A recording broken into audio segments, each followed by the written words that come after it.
Hello दोस्तों, मैं हूं संदीप सिंह और आज मैं एक ऐसे टॉपिक के बारे में आप लोगों को बताऊंगा जो टॉपिक हमारे रियल लाइफ में हमें बार बार देखने को मिलता है और फिर जब हम मोबाइल खरीदने जाते हैं या कोई लैपटॉप खरीदने जाते हैं तो ये टॉपिक हमें वहां भी मिलता है। और मैंने यहाँ तक देखा है कि जब भी हम कोई कॉम्पिटिटिव एग्जाम में बैठते हैं या इसके रिलेटेड बहुत सारे क्वेश्चन हमको देखने को मिलते हैं। तो ये टॉपिक का नाम है रैम। मैं रैम के बारे में बताने से पहले आप लोगों को थोड़ा इसका हिस्ट्री के बारे में बता दूं कि आखिर रैम को बनाया किसने और कहाँ पे बनाया। तो रैम को बनाया गया था IBM Thomas J Watson research centre में 1968 में और ये रहा इनका फोटो जिन्होंने बनाया इसको और इनका शुभ नाम है रॉबर्ट हेड डेनार्ड। अब हम नेक्स्ट देखते हैं कि रैम आखिर क्या है। तो जब भी हम किसी को पूछते हैं कि रैम क्या है तो हमें एक बहुत सिंपल सा आंसर सुनने को मिलता है कि रैंडम एक्सेस मेमोरी। तो हाँ दोस्तों, मैं आपसे एग्री करता हूँ कि ये रैंडम एक्सेस मेमोरी है, लेकिन क्या ये आंसर से संतुष्ट है या ये आपको कोई सेंस दे रहा है क्या ये आंसर? तो आप हमारे वीडियो देखने के बाद आपको पता चल जाएगा कि रैम आखिर है क्या। रैम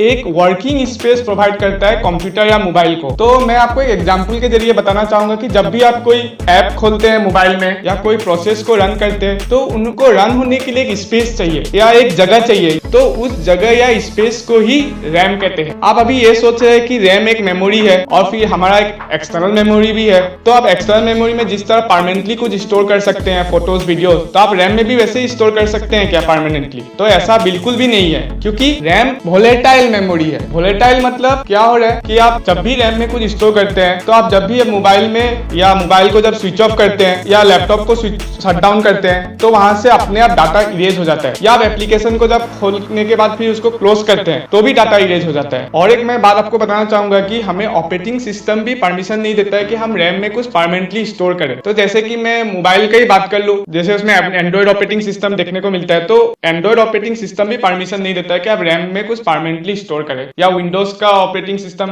मान लीजिए जो लैपटॉप या पीसी में होता है तो वो भी परमानेंटली स्टोर नहीं करने देता है। और इसमें और एक बात है कि रैम का जो बनाने का खर्चा है, एक मिनिमम 2 GB रैम ही आप पकड़ लीजिए जो बनाने का खर्चा है, वो एक 16 GB मेमोरी जो बनाने का खर्चा है उससे कहीं ज्यादा है। तो दोस्तों अब हम नेक्स्ट देखते हैं कि रैम कैसे वर्क करता है या कैसे काम करता है रैम। तो मैंने पहले भी बताया कि जब भी आप कोई एप्लीकेशन खोलते हैं अपने मोबाइल में तो वो आपके मेमोरी से रैम में लोड होता है, और कंप्यूटर में क्या होता है वो हार्ड ड्राइव से रैम में लोड होता है आपका एप्लीकेशन प्रोग्राम। और एक बात मैंने पहले ये बताया था कि ऑपरेटिंग सिस्टम हमें परमिशन नहीं देता है कि हम रैम में कुछ परमानेंटली स्टोर कर पाए। तो अभी ये बात आ गया कि अगर हम लोग रैम में अगर कुछ परमानेंटली स्टोर नहीं कर पाते तो आपके रैम को यूज कौन कर रहे हैं? तो ये प्रोसेसर कर रहे हैं। प्रोसेसर का काम ये है कि वो नैनो सेकेंड में अपना काम करता है। जैसे कि आप जब भी कोई मोबाइल में एप्लीकेशन खोलते हैं या उसको जब क्लोज करते हैं तो ये काम सब नैनो सेकेंड में हो रहा है। खोलना, ऐप को खोलना फिर बंद होना सब नैनो सेकेंड में हो रहा है। तो प्रोसेसर को एक ऐसा ही मेमोरी चाहिए जो उसको फास्टली डाटा दे सके और उससे ले सके। तो ये काम रैम का है। रैम को इसीलिए फास्टेस्ट मेमोरी भी कहा गया है। हमने देखा कि रैम का काम यही है कि वो प्रोसेसर से फास्टली डाटा ले सके और फास्टली डाटा दे सके। अब हम नेक्स्ट देखते हैं कि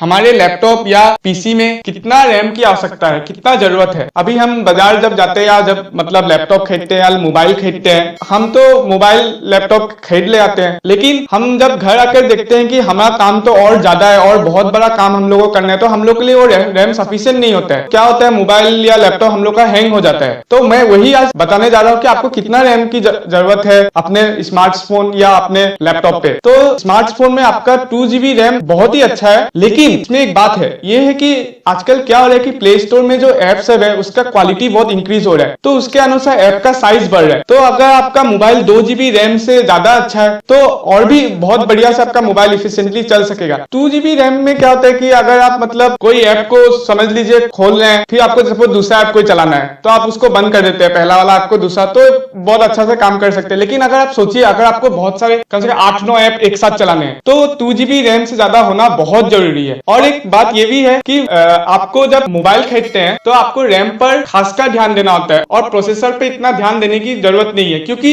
कंपनियां जो मोबाइल बनाती है वो जो उसमें रैम फिट करते हैं वो अपने प्रोसेसर के अनुसार ही उसमें रैम फिट करते हैं। और लैपटॉप में क्या है, 2 GB रैम ठीक है लाइट वेट यूजर के लिए। का मतलब ये है कि अगर आप समझ लिया कुछ पर्सनल वर्क के लिए यूज कर रहे हैं या समझ ले डाटा एंट्री या कोई एप्लीकेशन चलाना है आपको, तो उसके लिए 2 GB रैम ठीक है। लेकिन अगर आप सोचिए आपको बड़ा सा बड़ा सॉफ्टवेयर चलाना है, उससे भी और कोई बड़ा सॉफ्टवेयर चलाना है, तो 2 GB रैम से ज्यादा होना आवश्यकता है, बहुत जरूरी है, क्योंकि नहीं तो आपका लैपटॉप या पीसी हैंग होने का बहुत चांसेस है। तो इस वीडियो देखने के बाद आपको ये भी सोचे होंगे कि अभी हम अपना रैम बढ़ा दे ताकि हमारा लैपटॉप या मोबाइल बहुत फास्टली चले, इफिशिएंटली चले। तो दोस्तों मैं बताना चाहूंगा कि आप मोबाइल में तो रैम बिल्कुल भी नहीं बढ़ा सकते, क्योंकि इसमें एक्सटर्नल रैम नहीं लगा सकते। चाहे आप मोबाइल को सोचिए रूट भी मार दे तो भी नहीं हो सकता है, लेकिन लैपटॉप में आप रैम बढ़ा सकते हैं। लेकिन सोचिए अगर आपका लैपटॉप समझिए डुअल कोर प्रोसेसर का है और आपने रैम लगा दिया 8 GB 10 GB का, तो आपका प्रोसेसर तो स्लो हो गया, रैम बहुत फास्ट हो गया, तो आपका प्रोसेसर का जलने का चांस ज्यादा है या खराब होने का चांस ज्यादा है। तो आप अगर रैम भी लगाए अपने लैपटॉप या डेस्कटॉप पे, तो आप अपने प्रोसेसर के अनुसार ही लगाइए कि उसका कैपेसिटी कितना है प्रोसेसर का। और आप जब भी लैपटॉप खरीदे या पीसी खरीदे, उसमें आपको प्रोसेसर और रैम दोनों पे ध्यान देकर खरीदना है। तो मैं उम्मीद करता हूं कि इस वीडियो से आपको रैम के बारे में थोड़ा बहुत जानकारी हो चुका है। तो अगर आपको ये वीडियो पसंद आया हो तो इसे जरूर लाइक करें, सब्सक्राइब करें और शेयर करें अपने दोस्तों लोगों, ताकि उन लोगों को भी रैम के बारे में जानकारी हो। Thank you for watching this video.